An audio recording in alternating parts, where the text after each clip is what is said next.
Hi hello welcome back to my channel. Hitler Kalyana. ನಿಮ್ಮ ಮಗಳು ಚೆನ್ನಾಗಿರಬೇಕು ಅಂದರೂ, ಅವಳ ಗರ್ಭದಲ್ಲಿರುವ ಮಗು ಸುರಕ್ಷಿತವಾಗಿ ಹೊರಗಡೆ ಬರಬೇಕು ಅಂದರೂ ಕೂಡ ಅವಳ ಮನಸ್ಸಲ್ಲಿರುವ ನೋವನ್ನೆಲ್ಲ ಅವಳು ಹೊರ ಹಾಕಬೇಕು.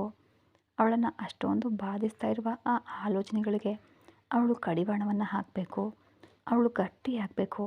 ಶಾರೀರಿಕವಾಗಿ ವೈದ್ಯಕೀಯ ಸಹಾಯ ಬೇಕಿದ್ರೆ ನಾವು ಮಾಡಬಹುದು ಅಷ್ಟೇ. ಆದರೆ ಅವಳನ್ನು ಮಾನಸಿಕವಾಗಿ ನೀವು ಗಟ್ಟಿ ಮಾಡಬೇಕಾದವರು. ಯಾವಾಗಲೂ ಕೂಡ ಅವಳ ಪಕ್ಕದಲ್ಲಿ ಇರುವವರೇ. ನಾನು ಹೇಳಬೇಕಾದನ್ನೆಲ್ಲ ಹೇಳಿದ್ದೀನಿ. ಇನ್ನು ನಿಮ್ಮ ಇಷ್ಟ. ಸಂಜೆವರೆಗೆ ನಿಮ್ಮ ನಿಗದಲ್ಲಿ ಇರಿಸಿ ಈವ್ನಿಂಗ್ ಡಿಸ್ಚಾರ್ಜ್ ಮಾಡಿಕೊಂಡು ಕರ್ಕೊಂಡು ಹೋಗಿ. ನೌ ಯು ಕ್ಯಾನ್ ಗೋ ಎಂದು ತಮ್ಮ ಕೆಲಸವನ್ನು ನೋಡಿಕೊಂಡ್ರು ಡಾಕ್ಟರ್ ಮಾತುಗಳನ್ನು ಕೇಳಿ ಇಬ್ಬರು ಕೂಡ ಹೊರಗಡೆ ಬರ್ತಾ ಇದ್ದಂತೆ ಡಾಕ್ಟರ್ ಹೇಳಿದನ್ನೆಲ್ಲ ಪ್ರತಾಪ್ ಅವರಿಗೆ ಹೇಳಿದರು ಸೂರ್ಯ. ವಿಕ್ರಾಂತ್ ಮಾತ್ರ ಹಾಗೆ ಗೊಂಬೆಯಂತೆ ಹೊರಗಡೆ ನೋಡುತ್ತಾ ನಡೆಯುತ್ತಾ ಬಂದು ಐಸಿಯುನ ಎದುರು ನಿಂತು ಸ್ಯಾಮ್ನನ್ನೇ ಕಣ್ಣು ಮಿಟಿಸದೆ ನೋಡ್ತಾ ಇದ್ದ. ಸ್ವಲ್ಪ ಸಮಯದ ನಂತರ ದೊಡ್ಡವರು ಇಬ್ಬರು ಸ್ವಲ್ಪ ಹೊತ್ತು ಕುಳಿತುಕೊಳ್ಳಲು ವೇಟಿಂಗ್ ಹಾಲ್ ಕಡೆಗೆ ಹೋಗ್ತಾ ಇದ್ರೆ ಸೂರ್ಯ ಮತ್ತು ಶಾರದಾ ಅವರು ಸಹ ಐಸಿಯು ಪಕ್ಕದಲ್ಲಿರುವ ಚೇರ್ಗಳಲ್ಲಿ ಕುಳಿತುಕೊಂಡ್ರು. ವಿಕ್ರಾಂತ್ ಮಾತ್ರ ಐಸಿಯು ಮುಂದೆನೇ ಒಂದು ಹೆಜ್ಜೆಯನ್ನು ಕೂಡ ಕದಲಿಸಲಿಲ್ಲ. ದೂರದಲ್ಲಿ ಕುಳಿತಿದ್ದ ಪ್ರತಾಪ್ ಅವರಿಗೆ ಐಸಿಯು ಮುಂದೆ ನಿಂತು ಸ್ಯಾಮ್ನಲ್ಲಿ ನೋಡ್ತಾ ಇದ್ದ ವಿಕ್ರಾಂತ್ನ ಬದಲಾವಣೆ ನಿಜವೇ ಇರಬಹುದು ಎಂಬ ಯೋಚನೆ ಬಂದು ಯಾಕೆಂದು ಅವನನ್ನು ನಂಬಬೇಕು ಅನಿಸಿತು ಮತ್ತು ವಿಕ್ರಾಂತ್ನ ವರ್ತನೆಯನ್ನು ಗಮನಿಸ್ತಾ ಇದ್ರು. ಸಂಜೆವರೆಗೂ ಅಲ್ಲೇ ಇದ್ದು ಈವ್ನಿಂಗ್ ಸ್ಯಾಮ್ನನ್ನು ಡಿಸ್ಚಾರ್ಜ್ ಮಾಡಿಸ್ಕೊಂಡು ಮನೆಗೆ ಬರುವಷ್ಟರಲ್ಲಿ ಆಗಲೇ ಅಲ್ಲಿಗೆ ಬಂದ ಸೌರಭ್. ಸ್ಯಾಮ್ ಫೋನ್ಗೆ ಕರೆ ಮಾಡಿದ ಸೌರಭ್ಗೆ ಋಗ್ವೇದ ಕರೆ ಸ್ವೀಕರಿಸಿ ಸ್ಯಾಮ್ ಆಸ್ಪತ್ರೆ ವಿಷಯ ಹೇಳಿದ್ರಿಂದ ತಕ್ಷಣ ಅಲ್ಲಿಗೆ ಹೊರಟನು ಸೌರಭ್. ತಾನು ಬರುವಾಗಲೇ ತಕ್ಷಣ ಆಸ್ಪತ್ರೆಗೆ ಕರೆ ಮಾಡಿ ಸ್ಯಾಮ್ ಸ್ಥಿತಿಯನ್ನು ಸಹ ತಾನು ತಿಳ್ಕೊಂಡು ಹೈದರಾಬಾದ್ ತಲುಪುವಷ್ಟರಲ್ಲಿ ಸ್ಯಾಮ್ ಅವರೆಲ್ಲರೂ ಡಿಸ್ಚಾರ್ಜ್ ಆಗಿದ್ದರಿಂದ ತಿಳಿದು ಇನ್ನೂ ನೇರವಾಗಿ ಅವನು ಮನೆಗೆ ಬಂದನು ಸೌರಭ್. ಒಳಗಡೆ ಬರ್ತಾ ಇದ್ದ ಸೌರಭ್ನನ್ನು ನೋಡಿದ ಪ್ರತಾಪ್ ಅವರು, ಸೌರಭ್ ನೀವೇನಿಲ್ಲಿ, ಯಾವಾಗ ಬಂದ್ರಿ? ಅಕ್ಷತಾ ಕೂಡ ಬಂದಿದ್ದಾಳಾ?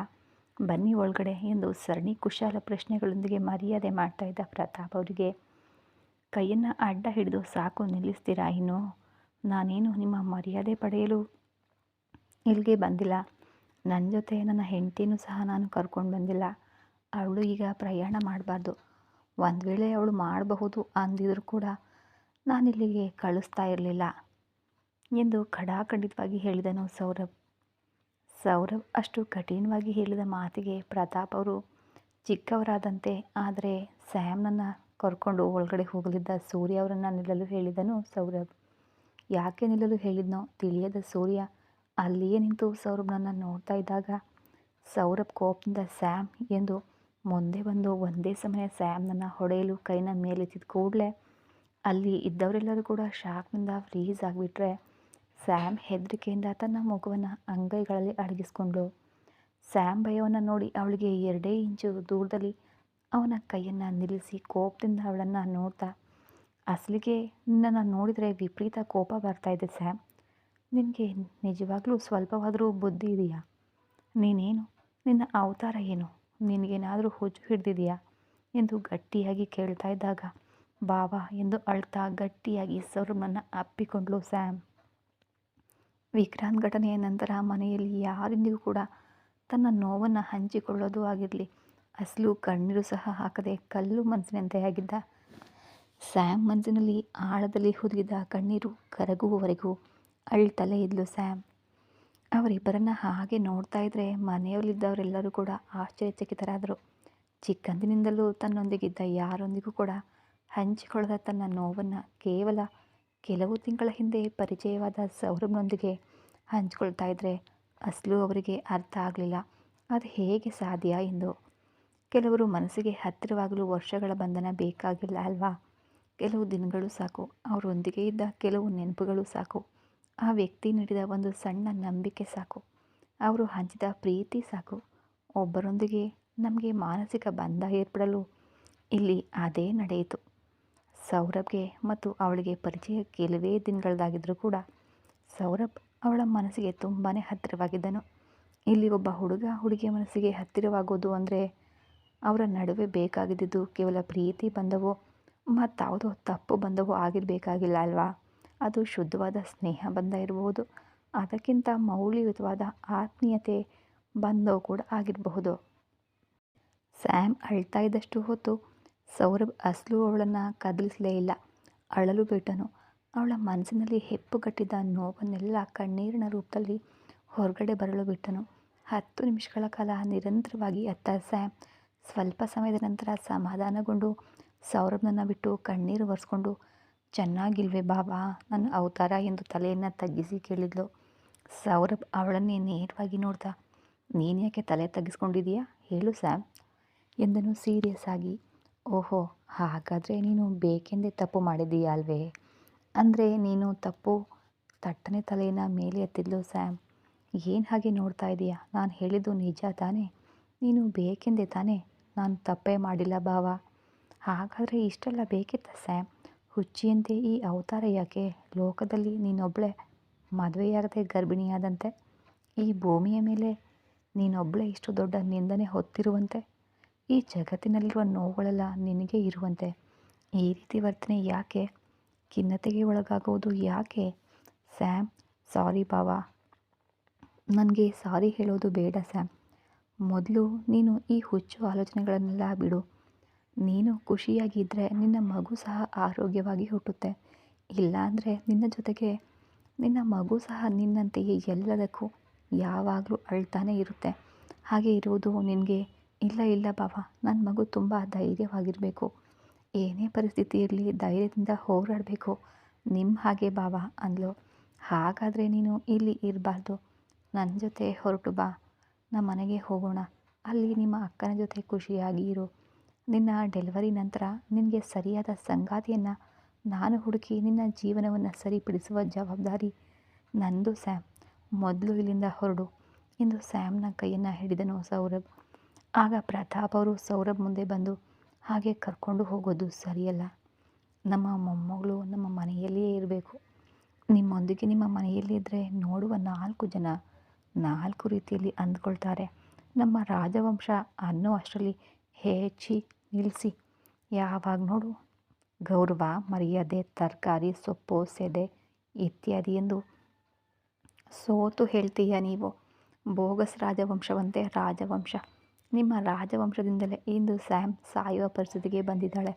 ಅರೆ, ಒಂದು ಕಡೆ ಅವಳು ಮಾನಸಿಕವಾಗಿ ವೇದನೆ ಅನುಭವಿಸ್ತಾ ತನ್ನೊಳಗಡೆ ತಾನೇ ಕುಗ್ಗಿ ಹೋಗ್ತಾ ತನಗಾಗಿಯೇ ಸಾವನ್ನು ಆಹ್ವಾನಿಸುವ ಪರಿಸ್ಥಿತಿಗೆ ಬಂದಿದ್ದರೆ, ನಿಮ್ಮ ಮನೆಯಲ್ಲಿ ಇಷ್ಟೊಂದು ಜನ ಇದ್ದು ಏನು ಮಾಡ್ತಾ ಇದ್ದೀರಿ ಅಸಲಿಗೆ ಹೇಳಿ?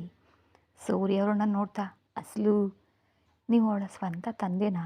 ಮಗಳು ಅಷ್ಟೊಂದು ನೋವು ಪಡ್ತಾ ಇದ್ರೆ ಇಲ್ಲಿಯೇ ಇದ್ದರೆ ಇನ್ನು ಏನಾಗಿ ಹೋಗ್ತಾಳೋ ಎಂಬ ಚಿಂತೆ ಇದೆಯಾ ನಿಮಗೆ?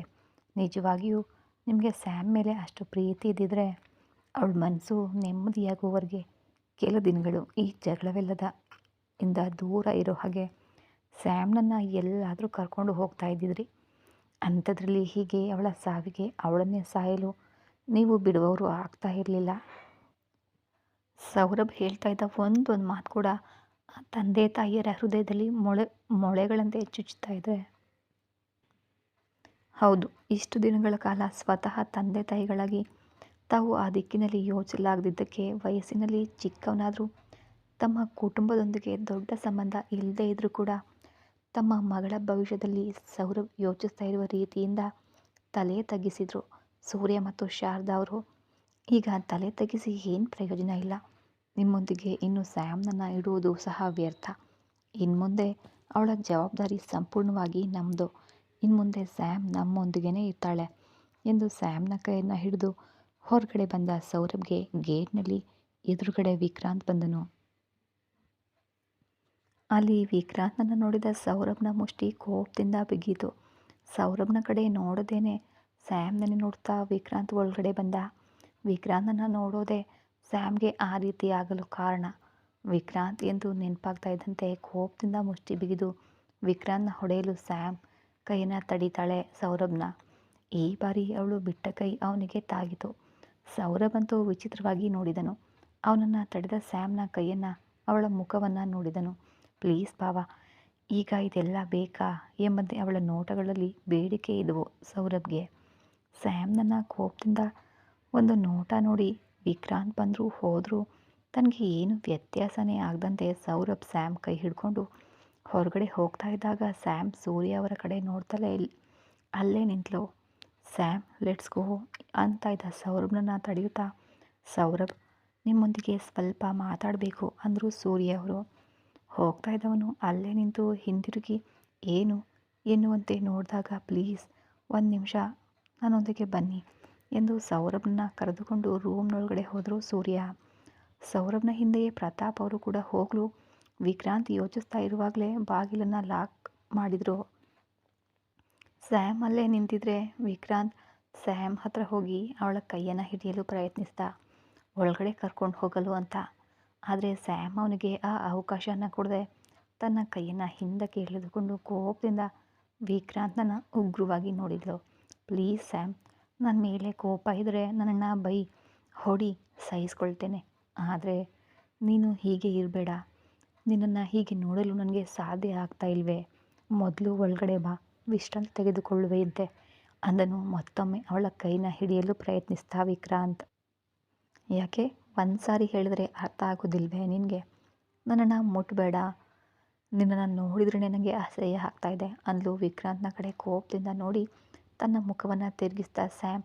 ಸರಿ, ನಾನು ಮುಟ್ಟೋದಿಲ್ಲ, ಆದರೆ ನೀನು ಹೀಗಿರಬೇಡ್ವೇ ಅತ್ತೆ, ನೀವಾದರೂ ಅವಳನ್ನು ಒಳಗಡೆ ಕರ್ಕೊಂಡು ಹೋಗಿ ಪ್ಲೀಸ್, ಅವಳು ತುಂಬಾ ದಂಡಿದ್ದಾಳೆ ಎಂದನು ವಿಕ್ರಾಂತ್ ಸ್ಯಾಮ್ ಕಡೆ ನೋಡ್ತಾ ನಿತ್ರಾಣದಿಂದ.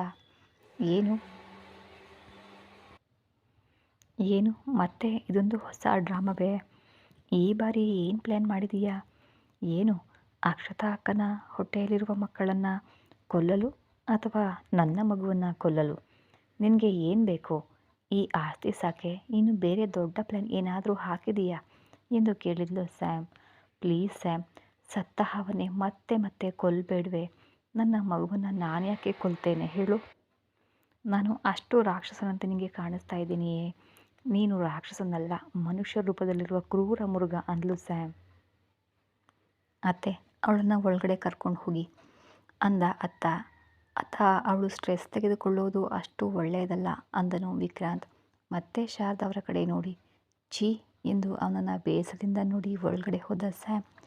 ವಿಕ್ರಾಂತ್ನ ಮುಖದ ಮೇಲೆ ಬಾಗಿಲು ಹಾಕಿದ್ಲು ಗಟ್ಟಿಯಾಗಿ.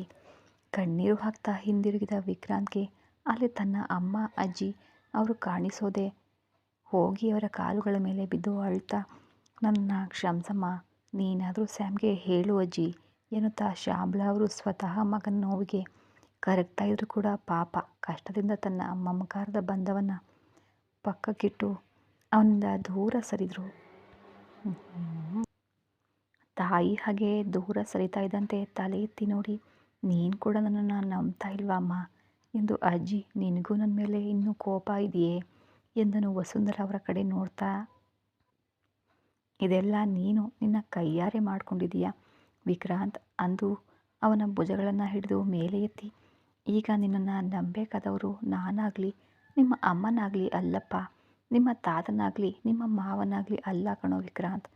ಈಗ ನನ್ನ ನಂಬೇಕಾದದ್ದು ಸ್ಯಾಮ್ ಮಾತ್ರ. ನೀನೀಗ ನಂಬಿಕೆ ಮೂಡಿಸ್ಬೇಕಾಗಿದ್ದು ಕೂಡ ಅವಳಿಗೆ ಮಾತ್ರವೇ. ಅವಳನ್ನು ನೀನು ಹೇಗೆ ನಂಬಿಕೆ ಮೂಡಿಸ್ತೀಯೋ, ನಿನ್ನ ಮೇಲೆ ಉಂಟಾದ ದ್ವೇಷವನ್ನು ನಿನ್ನ ಪ್ರೀತಿಯಿಂದ ಹೇಗೆ ಅಳಿಸ್ತೀಯೋ ಅದು ನಿನ್ನ ಕೈಯಲ್ಲೇ ಇದೆ ಎಂದು ಹೇಳಿದರು ವಸುಂಧರ.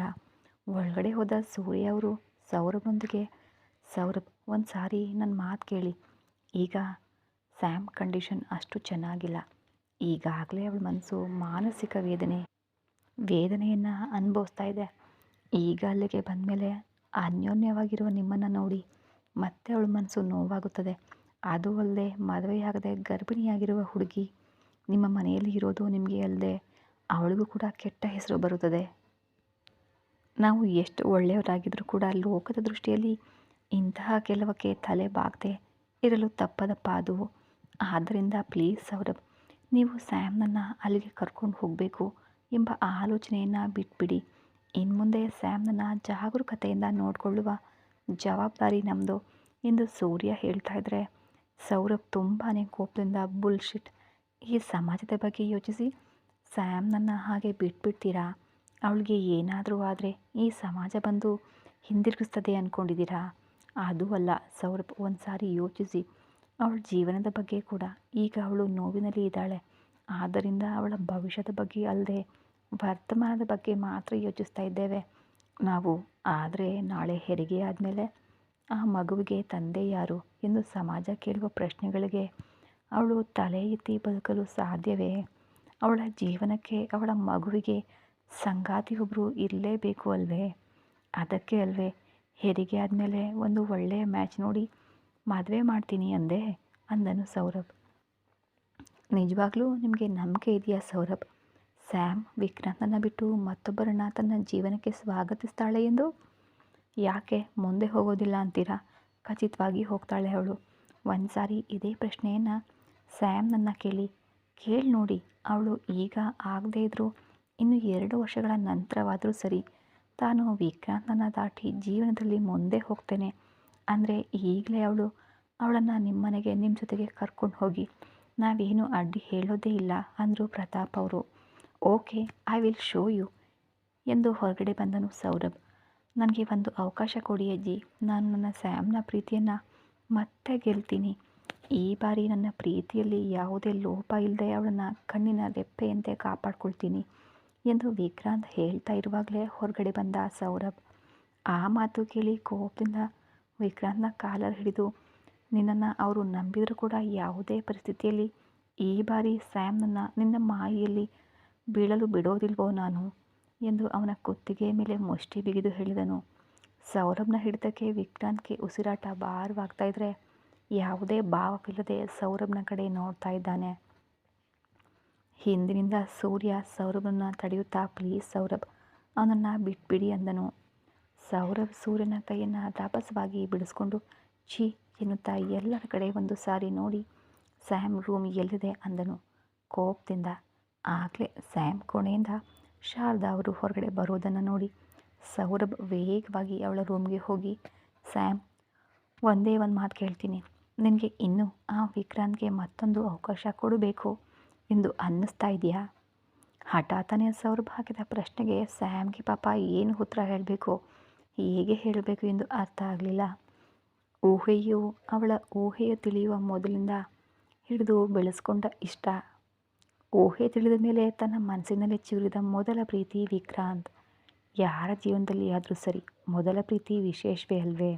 ಅದರಲ್ಲಿಯೂ ಕೂಡ ಹೆಣ್ಣು ಮಗುವಿಗಾದರೆ ಸಾಯುವವರೆಗೂ ಮರೆಯಲಾಗದ ಒಂದು ಸಿಹಿಯಾದ ಅನುಭೂತಿ. ಎಲ್ಲ ಹೆಣ್ಮಕ್ಳಂತೆ ಸ್ಯಾಮ್ ಕೂಡ.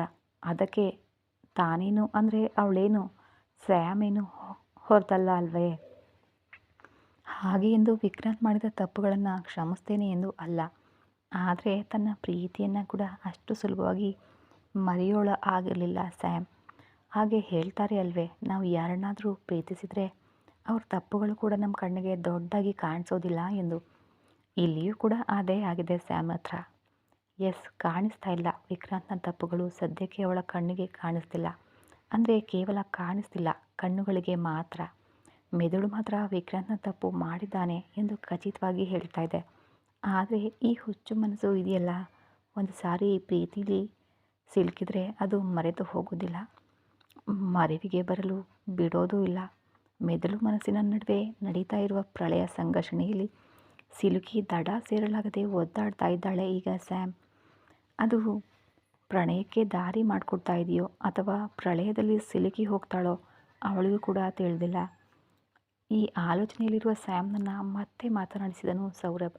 ಸ್ಯಾಮ್, ಹೇಳು, ನೀನು ವಿಕ್ರಾಂತ್ಗೆ ಮತ್ತೊಂದು ಅವಕಾಶ ಮಾಡಿಕೊಡ್ಬೇಕು ಎಂದು ಅನ್ನಿಸ್ತಾ ಇದೆಯಾ ನಿನಗೆ? ಆಗ ಸ್ಯಾಮ್, ನನಗೆ ತಿಳಿದಿಲ್ಲ ಭಾವ, ಖಂಡಿತ ಕೊಡಬಾರ್ದು ಎಂದೇ ಅಂದ್ಕೊಳ್ತಾ ಇದ್ದೇನೆ.